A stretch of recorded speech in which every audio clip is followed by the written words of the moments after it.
You are listening to the B2B Marketing Mindset with Pete Monfre and Bill Lowell. We want to help demystify marketing to reduce risk, drive more and better opportunities, and grow your business. Are you ready to master marketing? All right. Hey, welcome to the B2B Marketing Mindset. I'm Pete Monfre, and we will get into the mindset very quickly. Welcome to episode 109. You know, if you can only do one thing to improve your marketing, this is that thing. All right. It doesn't matter what business you're in, what industry you serve, or if you sell products or services. We're going to share what the kids call a hack. And it's been a staple of effective marketing for decades. It seems to have kind of fallen out of favor, which might be the reason that only 20% of CEOs trust marketers. But we're going to reveal what that hack is, how to do it, and why you should do it in the next 40 minutes or so. But if you're seeing this video, I'm sorry, if you're wait a minute, I'm confused. If you're seeing this video live, like right now, you and me, you hit the like button, make a comment, share it, do something to let the algorithm know that there are human beings out there. It helps, that tells LinkedIn to share us farther and wider, really helps us out, makes us feel like big men. Real quick, we're going to do some business here. The B2B Marketing Mindset is brought to you by the Agency Founders Network, an invitation-only new platform for marketing services companies where you can build relationships, get advice from peers and experts, and become a strategic partner for your clients. So don't be a vendor, become a trusted advisor. We'll help you do that. Join for free at AgencyFoundersNetwork.com. So I'd like to introduce my co-host, Bill Lowell. So welcome, Mr. Bill, President, Founder of Business Development Directives. It's our go-to marketing research partner and my only friend.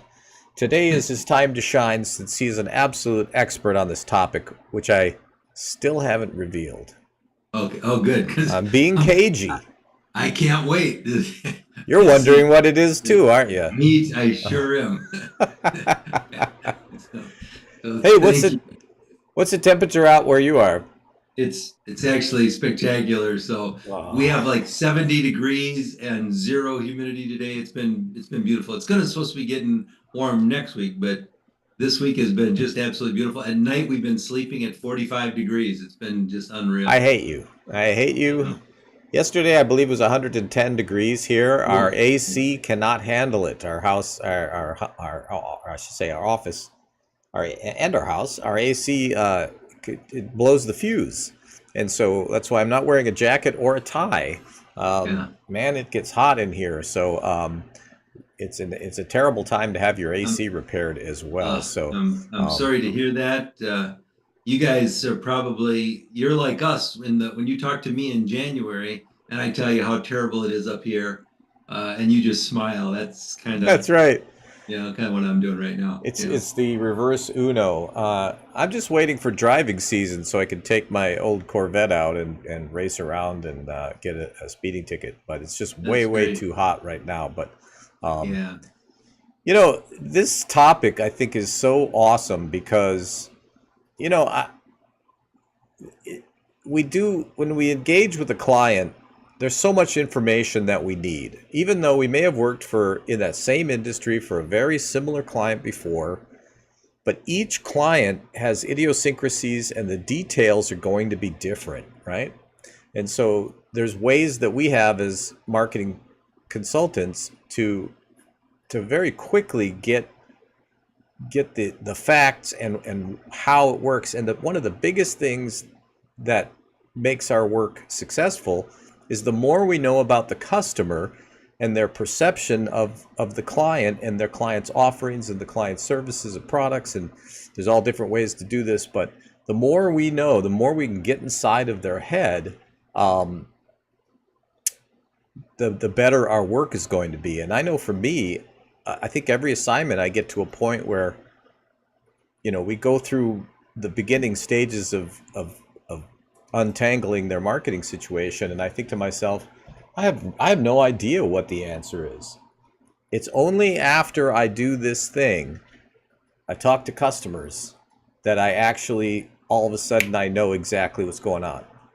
Do you have that experience too, where it's like we're talking about doing customer research, and Bill is really an expert on this, so I want to ask you a lot of questions about it. But do you have that same kind of thing where you might have done competitive research, you probably talked to everybody in the client team and all that, and sometimes you're still scratching your head sometimes? Well, I try.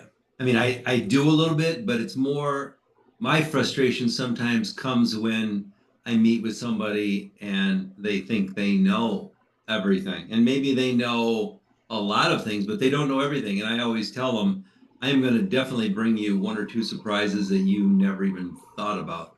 And it always happens. It always happens. And so to your point, I mean, I think you're right. Getting some information, talking to the customers. I mean, that's where you're gonna learn. As I always say, and you and I've talked about this a million times, Pete.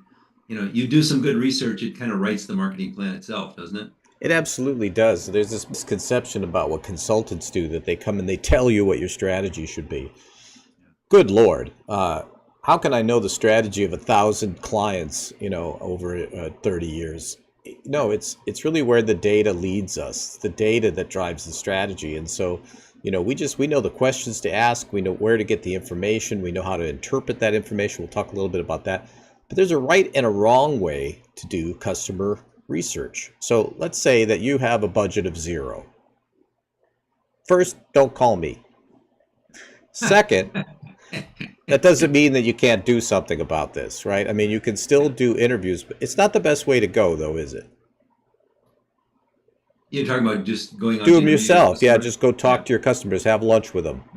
You know, I think it's reasonable to assume that if you don't have any money, doing that yourself is still better than not doing it. So absolutely, you're still going to probably get some good information. If the worst that can happen is you build a stronger relationship with your customer. That's the worst that's going to happen. Oh, The best that's that's going to happen is you're going to reveal a ton of good stuff for yourself. But being in this business and you being in this business, I mean, I know we know how to ask the questions, we know how to do it right. We'll get a lot better information.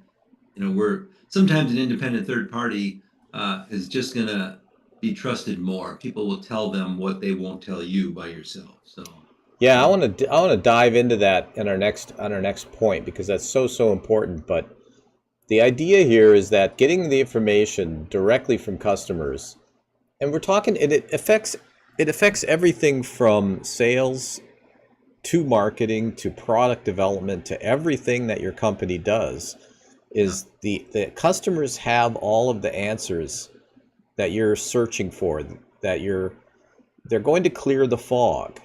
And of course, you can do this yourself, and but there are some downsides to that. So, but the old school hack, I mean, I call it an old school hack because it used to be really a mandatory thing.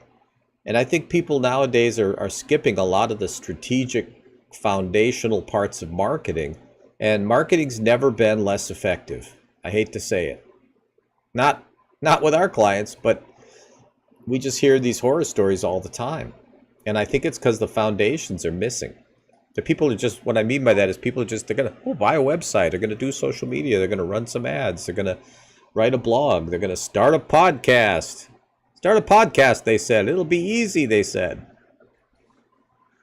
that's the sad thing. And how many times have you and I talked about this where it's kind of like a guessing game. It's like, oh, just like you said, oh, we need a new website. Okay. And then they go and do that and they're not happy. Oh, that didn't bring the results I want. Then they go and do the next thing and that didn't work. It's like, why do you keep on doing all of these things without, like you said, being a little bit more strategic about it? Because if you are, you're going to probably save yourself a lot more money in the long run if you do it the correct way. But so many people just keep on, I call it the whack-a-mole theory. They just, one thing kind of pops up and they take care of that, and then another one pops up, and it's like it's just an exhausting, never-ending effort of marketing, which is probably not going to get you too far.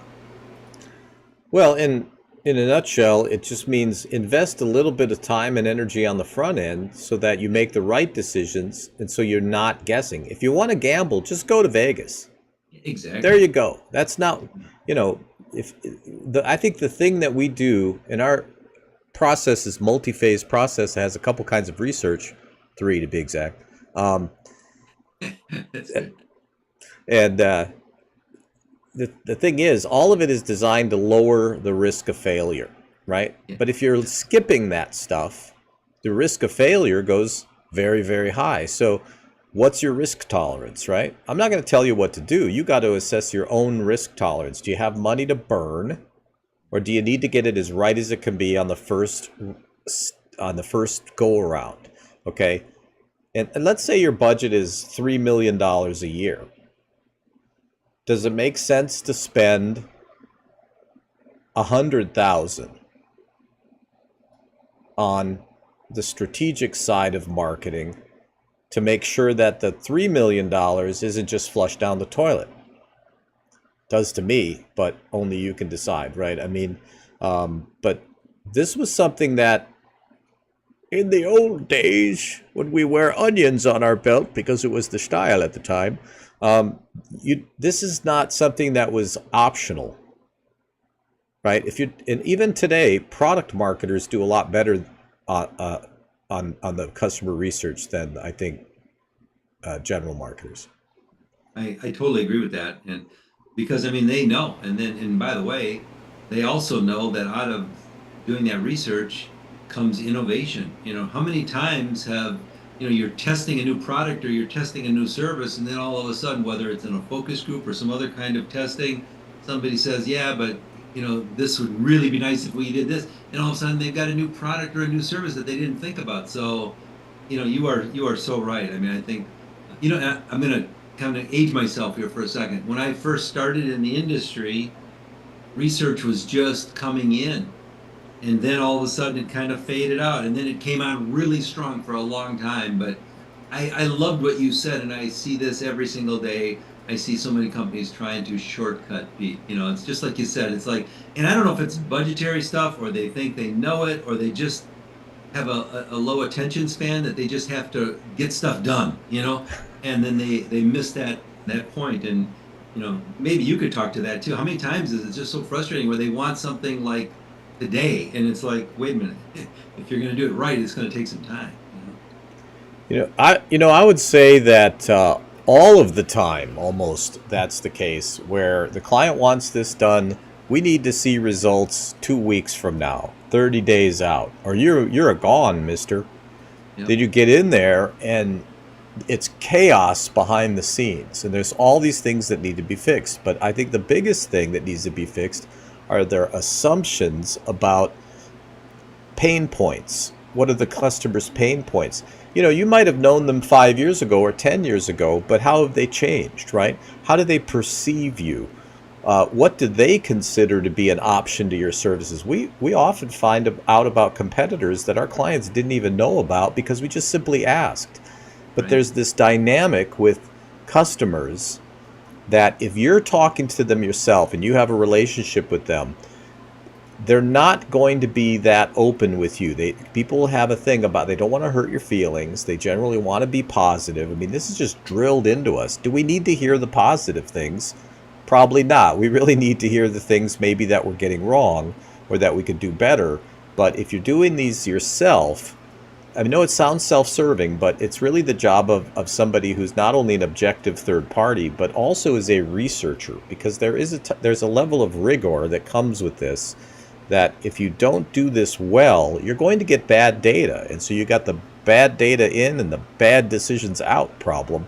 And so, but I think people don't do it because this is going to sound terrible, but a lot of younger people, and especially coming out of schools, they're not really taught the strategic process.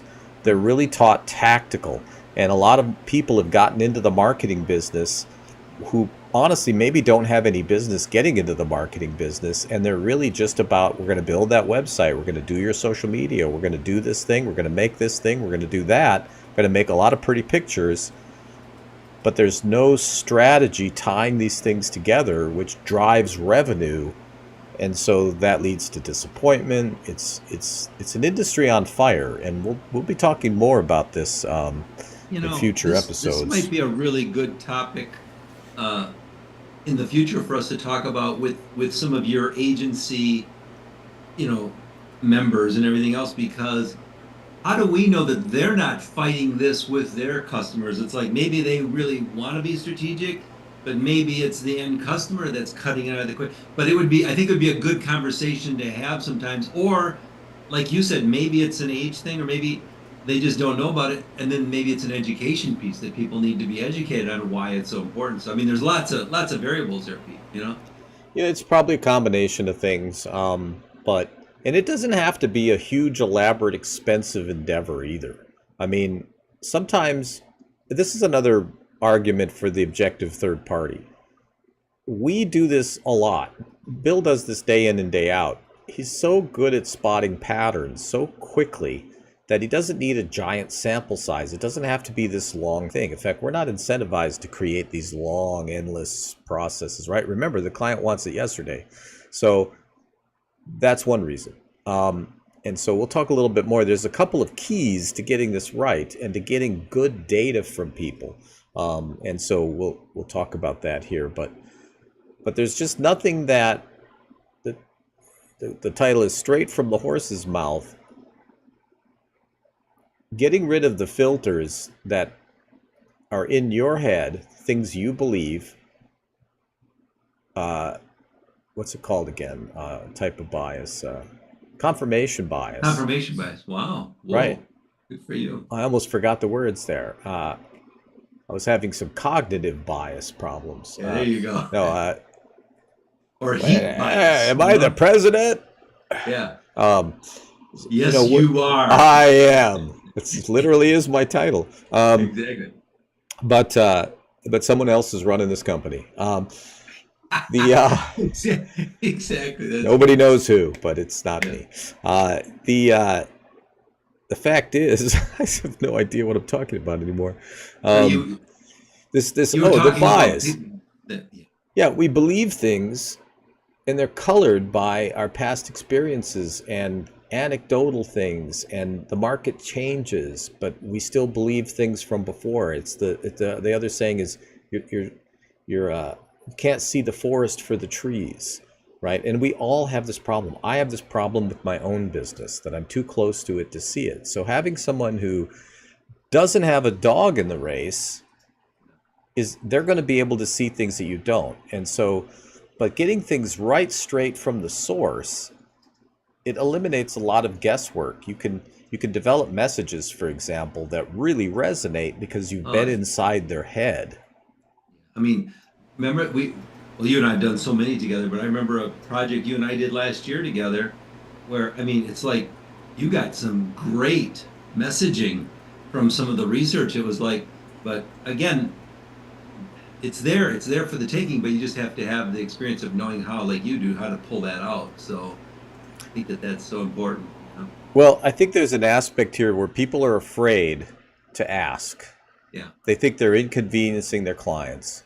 They're concerned about that third party talking to their clients. Is that guy going to make a fool out of himself? Now, if you don't trust the person you're working with, that's a whole different issue, right? Yeah. But that fear is that somehow the client is going to be off-put by this. What's been your experience? Are they put off by this? Actually, no. I always tell my clients, when you're going to get a PR boost just from doing this, if you ask, they want to talk. If your customer cares about you, if the client cares about you, they're going to spend time helping you out. Even if they're telling you negative things, it's because they care about you. If they don't care about you, they're probably just going to blow you off or not do it. So I would look at that as you're probably giving them a compliment if you offer, to let them tell you, to give you some feedback. But my one caveat on that would be, if you're going to ask the questions, get that information, and then not do something with it, or do what you're always doing, and that's continue on, then don't waste your time, because then you're just going to frustrate probably your team and your client, because they're like, hey, why did I tell you this information if you're not going to do anything about it? If you're not going to act on it. Well, yeah. And so the first part is objective third party, okay? Because also the survey instrument, and it doesn't matter if you're doing a digital survey, there's lots of different kinds of research. We'll talk about that. Right. Doesn't matter what kind you're doing, but there's some sort of survey instrument that, and it could be a discussion guide, it could be a focus group guide, it could be a digital survey, all these things. But there's a way to construct questions that don't lead the person to any particular answer, so they're neutral questions, but also so they can be uh, uh, so the answers can be analyzed and correlated in a way that it actually makes sense. And so if you just are having, I've had some clients that I always ask them for any previous research that they've done, right? And I've had people give me surveys, that have come back. Maybe it's a survey that another company did, and I'll ask the client, hey, look, can I review all the research that you've done? And they come back and they give me a deck, and they've interviewed, let's say, 30 people. And the deck is basically 30 slides with what each person said separately. There's no way that you can get any actionable data or intelligence from that because they're not correlated. Okay, so that's not research. That's a great sign that somebody maybe doesn't really know what they're doing if you're seeing that kind of thing. Have you seen that? Have you seen that yourself? Oh, yeah. Yeah, actually, from what a am I gonna research do with this? perspective, I'm thankful when I see that, because then I know there's definitely still a need for us. It means you still have a job. Yeah, that's true. But part of the reason we do this podcast is we want people that are listening to know what they're looking at. They need to be able to know what they're buying, know what they're getting, and so that they can avoid these problems where they're spending a lot of money, they don't know what they're getting, and it just bugs me, and it hurts me a little bit. It hurts my heart. Let me share a couple things on what you were just talking about. So one, with regard to the question, there's a bias there for sure. I mean, it's like, especially if you're doing it yourself or somebody that doesn't know what they're doing, asking the right questions is really important, because what do you want to get out of it? So that's really key. And some of the times I've seen people, when they do it themselves, they ask 2 or 3 questions in one question, and I go, okay, how could I even answer that question? Because what you're asking me is this, if I'm doing it, and it's like an impossible question, so they've broken kind of like one of the very first rules. Then the other thing is they end up leading people, so it's like, okay, now you're giving me the answers that I want. And then the third thing is, just like you were talking about, I get all these quotes. I'm going to give you 4 things. I get all these quotes from my customers, and so now I just focus on one thing that one customer said. And to your point, you didn't look at this in its totality or the aggregate. You're just focusing on one thing, whether that's good, bad, or ugly or bad, and that's where our focus is. I mean, it's silly. It's just silly. And then the last thing is with regard to the analysis. I mean, yeah, you got to be able to pick up trends or themes. I mean, I think that's what's really important. So you can look at that and be able to make some actionable items from it. Right. You can say, 86% of respondents said X. Okay, right. That is a lot more useful than 30 pages of random comments. And so, real quick here, if you're just listening out there in audio land, maybe on Spotify or Apple Podcasts or the myriad of other places that this podcast airs every week, you're not getting the whole picture. So this is a video podcast, and so go to b2bmarketingmindset.com. Go ahead and subscribe on Spotify. Subscribe wherever your favorite podcast lives, but go subscribe also on b2bmarketingmindset.com. Okay, because you're going to get over 100 more episodes there, and a lot more information, a lot more detail.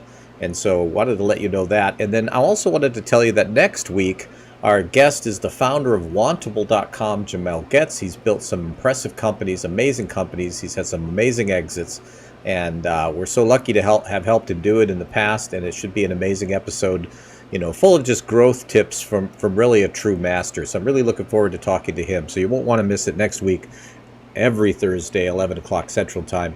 But let me talk about the 2 keys to success, because we've talked about one of them, and that is the objective third party asking the question. That is because they're going to ask the questions a certain way. They're going to compose the survey instrument according to the standards, the research, and we're talking the scientific method here, folks.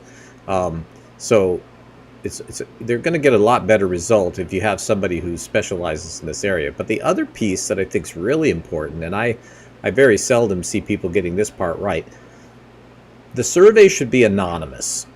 In other words, that the customer has to be reassured that their information is not going to be personally identifiable. It's going to get mixed in with all the rest of the information. The reason for this is, if you're doing customer research, you want to make sure they understand that they can tell you anything.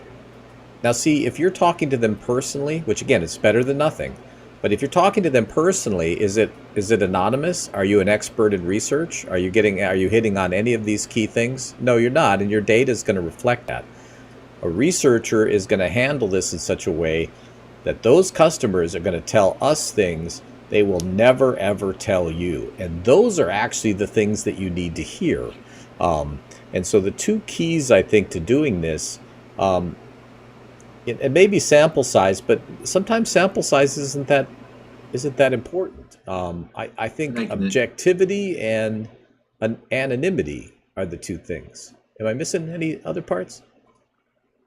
Well, I mean, there's probably more, and I can give you sure. an analogy with regard to the sample size, but I agree with you. Being anonymous, it builds that trust, and I think that is just so key. Like when we do some of our online surveys, we might give somebody a password, so it's password protected, so only they, have that password. So it's kind of going that extra level. But even just, I think you're absolutely right, just knowing that somebody's not going to see that or whatever. I'll give you an example. One of our customers that we did some research for, their salespeople, what we found out was the salespeople had not been there like in over a year.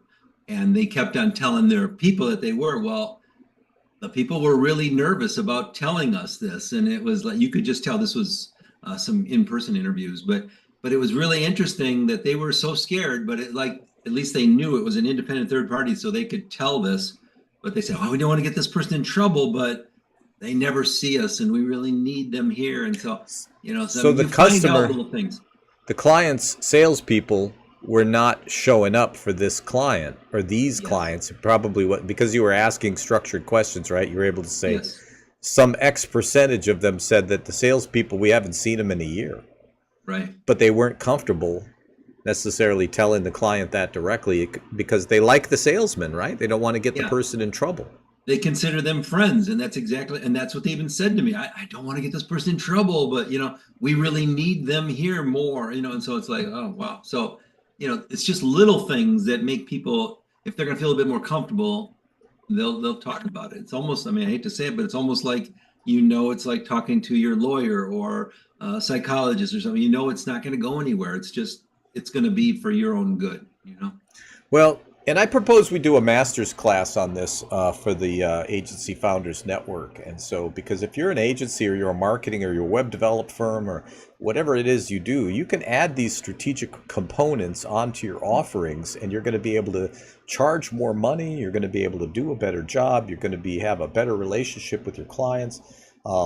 These are the things that we talk about on the Agency Founders Network, and this is what we're going to show you how to do. But I think this is fascinating because the value you get from this type of research, any research really, but the customer research to me has always loomed the biggest because it's and a good researcher, by the way, when the customer starts going off on a tangent, they're either going to pull them back or they're going to know enough about your business because we already know a certain amount about the company by the time we get to this research. So we're experts on their company already.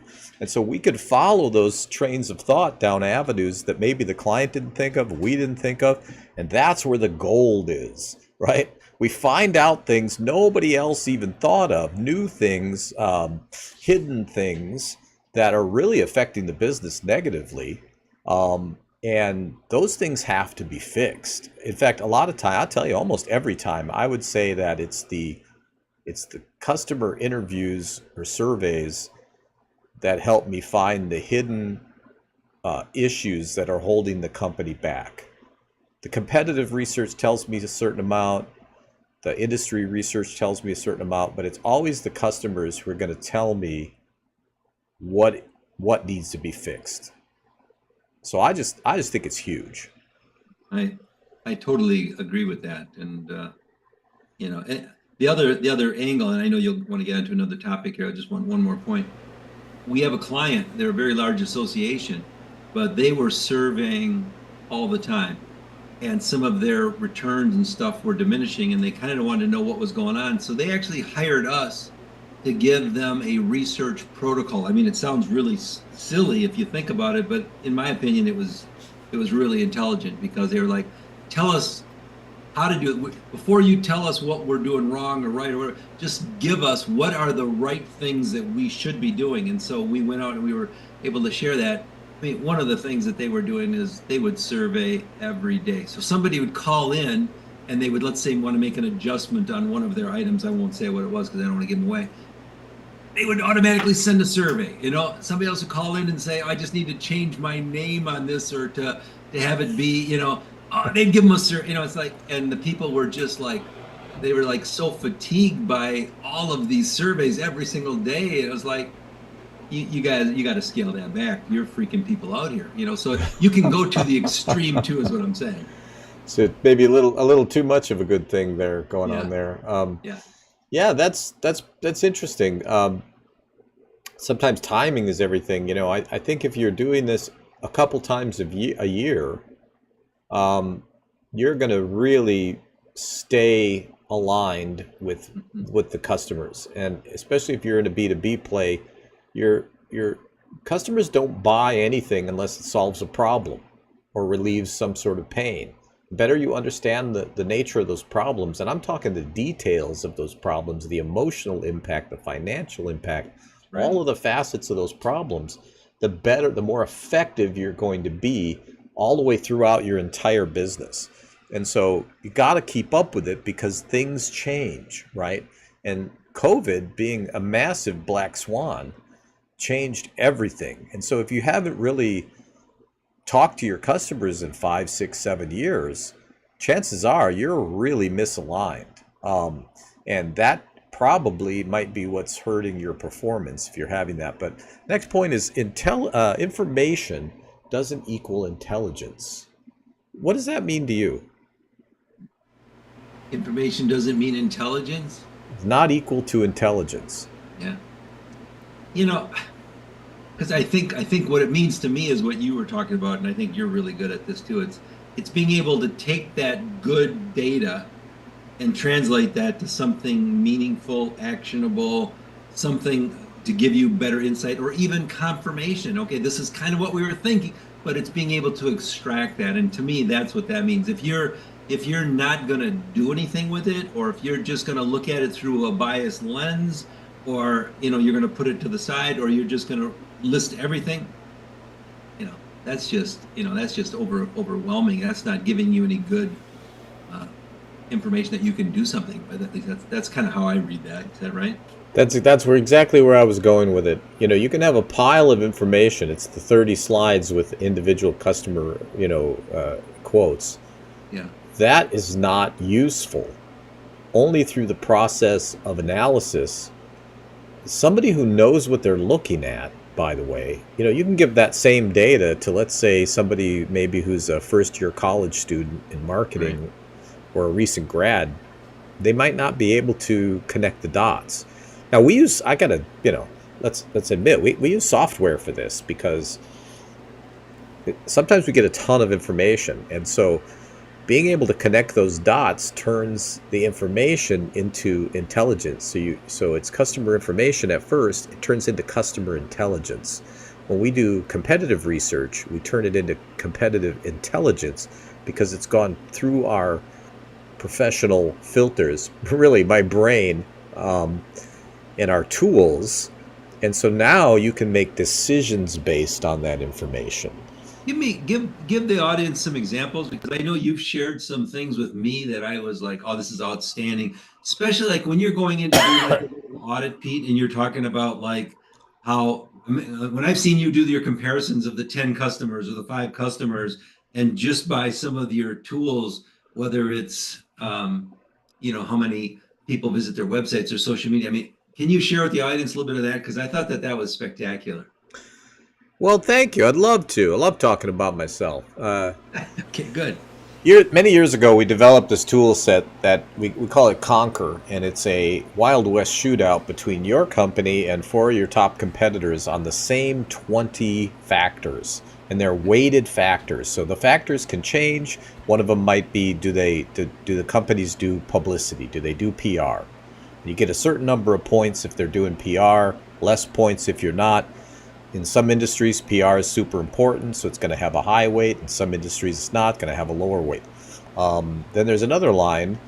Do they self-distribute their PR? That's a separate score, because if they have a big PR firm, they're going to be more of a threat, right? They get a higher score. Or let's say they're consistently in social media, that's one score, but they're not getting any engagement, lower score. So qualifications of marketing leadership. Clear and concise positioning and message. Okay, all of these things get scored, but your company is getting scored on the exact same factors as these four other companies, or sometimes five. And what it does is it builds a matrix. It's color coded actually, and it shows where competitors are strong and where you're weak, and vice versa in color. So if it's red, they're a threat, and so everybody gets a cumulative score also. And so you can go down there and look. And this is so interesting. We just finished one of these 2 weeks ago. And it was a sea of green. What does that mean? A sea of green. Green means nobody's a threat. It means the entire field is terrible. Very good news for my client, right? Yeah. That just means that the bar is super low for us to out-execute our competitors. So like, hey, these guys are not doing social media. They're not present there at all. We should be there, right? We want to be everywhere our competitors are not. They don't have any qualified marketing people in their business. There's nobody that has a background or experience. You know, LinkedIn is beautiful for this, right? We can look at the person who's running the show and their employees, and we can get their corporate structure, and we can give them a score based on how sophisticated they are. Sea of green, right? Now they've hired me on to run their marketing, and their score went way up instantly, right? We've developed a very precise message for them. They're getting a bunch of red things in their column now, and the competitors have no idea this is happening. And you know why? Because they're not doing any research. So they're going to be blindsided by it, and I love it. I told this client, he's an awesome guy, I said, part of my goal is to scare the shit out of your competitors. We're going to scare them. They're going to realize that well, maybe not. They might not be that bright. I'm not sure. Yeah. I've never seen such a sea of green in my life. That's beautiful, though. But it is. It's like a nothing but opportunity, right? Yep. And then, like, for example, in this case, this is a fairly industrial type of hard tack type of business. So there's a line for mass media advertising. Well, that's not even appropriate for this type of business. So that got the least weighted score. I can't give it a 0 because it breaks all the math, but it gets a 1. Yeah. And so that line, it doesn't really matter. You know, so that's where the interpretation of somebody that knows what they're looking at. One of the challenges I've had, I don't know how to teach this to people, because you have to kind of know what you're looking at to score something, right? So I'm going to figure that out someday. But well, and yeah, part of that's your experience too. You know, what kind of looking at things and knowing based on what this data tells you, it was really what it means. So I think that's really important. So well, I'm going to try to build a course on it. And by the way, I wanted to tell you, I built my first course. Oh, very cool. And what was it? What was it? Teaching marketing services companies how to add a strategic service to help their clients position themselves and find their differentiator. Very cool. Very cool. And so I was very proud of that. You'll see it if you log into the onto the platform, the AgencyFoundersNetwork. You'll be able to see it. Now, if you're not a paid member, you're not going to see it. Only paid members get to see it. Plus, our subject matter experts like Bill, they get to see everything. But I knew you'd be proud of me because. Oh, I think that's great. Because I was like, how on earth do I teach this? Last point. Go ahead. Before you go to that last point, the one thing that I just wanted to say, because this is something that I think is so important. Like, and this applies to all of your agency people as well as the marketing people that are listening to us. And that is, writing, interpreting it and then writing a report or doing a slideshow or whatever so that people understand what you're saying. Because I can't tell you how many times that we get a new client that comes to us and where they go, we did some research with some people or we did it ourselves and here's this data and they throw it on us and I'm like, oh, what an absolute shame, because it's like, this isn't going to tell you anything. So it's like being able to write it in a format that's going to be really worthwhile instead of just spewing out all the data. Like I'll give you one of our tricks that we write in our reports is it's like a USA Today headline. So give us a headline so we know exactly what's going on. Tell us what's going on, then get into the data, because otherwise, once there's so many companies out there that will just do data, and it's like that doesn't mean anything to me. It's lazy, honestly. I see Yeah. this all the time too with social media where they'll send a report to the client with a whole bunch of graphs and data and all this Yeah. information, but they don't Yeah. sit down with the client and say, okay, let me share with you, what does this mean and what are we going to do about it? It's lazy, it's nonsense. You should never tolerate this. If your marketing people are doing this to you, you need different marketing people. I hate to be that way, but it's a scam. I think it's a scam because if either they're not qualified, so they don't know any better, or they are qualified and they're just shorting you. That's all there is, because this is part of the job. You have to make this stuff make sense for the client. They're hiring you because you're an expert. Okay? Good grief. Why do we have to even tell people that? Exactly. So types of customer research, the last point here. Tell us about the different kinds. I mean, there's so many kinds, but do your best. Thanks so much. I'll give you a kind of a quick high level one, because even just thinking about this, Pete, I mean, there's your regular customer stuff, then there's the brand information. I actually have a course, and hopefully we can share it with you for your platform, just for public relations people on how research can help PR firms, to get more business and to be more successful. So that's key. But, like we talked about, testing messages, developing messages, testing new products, new services. I mean, benchmarking, coming up with ways of how to find something based on somebody else who's the leading expert in that field. So, I mean, I could give you so many employee studies, I mean, there's just so much research that's important. But one that I think most people really never even think about or they don't do is what you and I have done before together. And that's the lost or inactive research. Like, why are people no longer working with you, or which ones are at risk of no longer working with you? I mean, I could go on and on and on. I've got thousands of stories after being in business for 30 years, but there's just so many. Well, the exit interviews, that's what I call them. I don't know if that's even the right name for them, but I just tell people, what do you got to lose? You lost the client. Yeah. I mean, and by the way, if you call them up, they're not going to tell you, right? I'm just facing this situation now where I had a client lose a significant piece of business in one of the cities where they operate, and so I've offered this to let me reach out to them and let's just find out. But the client already reached out to them, but all they got was like, oh, you guys, it's not because of your performance. We just love you guys. It's just that we had some changes. Of course, I've been doing this a long time, and I'm like, yeah, no, there's something going on, right? Something we came up short somewhere, and we need to know what it is. Right. And our feelings have nothing to do with it, all right? Yeah. We need to find out so that we can fix it. And if you're doing that on an ongoing basis, I just can't stress enough the value of this information, this data. Well, and it's usually not one thing. It's usually right. A combination of several things. And you and I have discovered this ourselves. Sometimes they didn't even know they were no longer a client. They just, so it's like, they kind of like, what are you talking about? I'm no longer a client.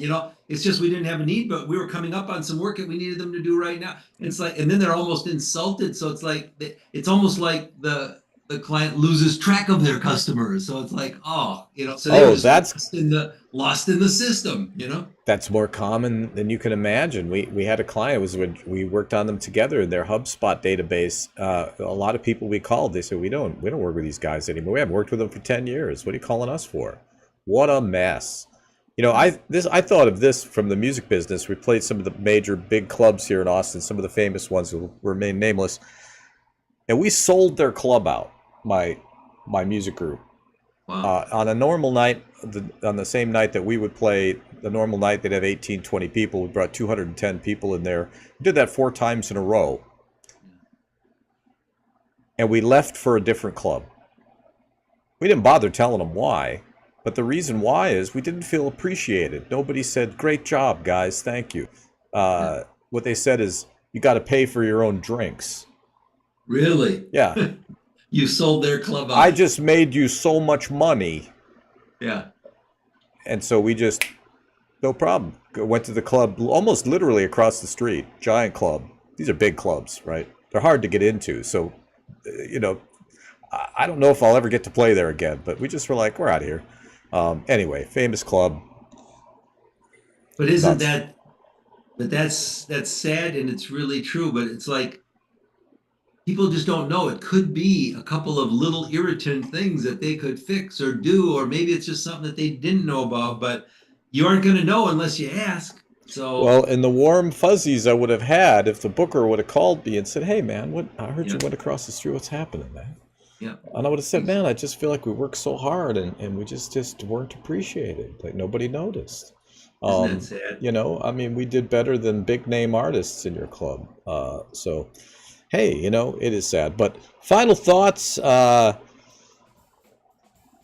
This is kind of your topic, so I'll start it, and then maybe you can wrap it up with your final thoughts on this subject. And my thoughts are just kind of repeated. I think if there's one thing that you can do when it comes to marketing, this is the thing that you need to be doing. And it's okay to do it yourself. Just understand your data might not be that good. Your risk level is going to be higher. But invest the money, hire a competent research firm that has a track record. Bill's firm, I can't recommend them highly enough. You can tell when we're doing this, we're like, hey, we worked on that guy, we worked on this client, worked on those clients. Like I know personally, bddonline.com, William Lowell on Facebook, on LinkedIn, probably on Facebook, I don't know. Probably not on I'm Facebook. not on Facebook. Yeah, I'm sick of Facebook. But this is the secret key to making marketing work. That's my final thought. That's great. It's funny. When I first got into this industry, I remember I was right out of graduate school, and I don't want to say I was a nervous Nelly, but I remember before we went out to our very first customer or client, I was asking the owner of the firm, what are we going to ask? What are we going to do? And the person just looked at me in the calmest way and said, take it easy. We're just going to go out and give them a good listening to. And I thought, you know what? In all my years, that was brilliant, because that's what he was saying is, don't worry, they're going to tell us what's important to them or what's going on, and we're just going to listen. But that's our job. We're going to go out and listen. And so that's my final thought. I think give those customers a good listening to, and they're going to tell you, like you said, so many different things. So I think that's it truly is incredible, and I hope people take this information and act on it. So, but anyway, you'll catch us every week on LinkedIn. I think we stopped broadcasting to Facebook because they were marking our podcast as spam. Oh wow! Screw them. Screw you, Facebook. We probably badmouthed them 1 or 2 times. They probably got wind of it, huh?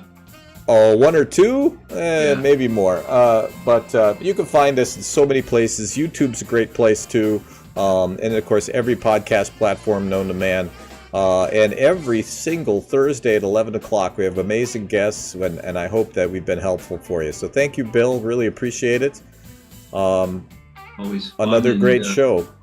It's been fun, and again, the last plug for that Agency Founders Network. I mean, they should at least check this out, because you're going live in September, so people should start to go out there and sign up. I know you've got quite a waiting list already, don't you? We do, and we just announced that we're letting the waiting list members in yesterday and today. Oh, wow. So we're opening a little early just because so many people wanted to join. It is free to join, but this is a place that you're going to find people just like you who've been there and done that, and we're going to help you grow faster. That's Bill and I's secret to success. We hounded other agency people who taught us our craft. Now we're in their shoes, and so we're gonna help you out. So awesome, man! Thank you for the plug. More to come, folks. Have a great weekend.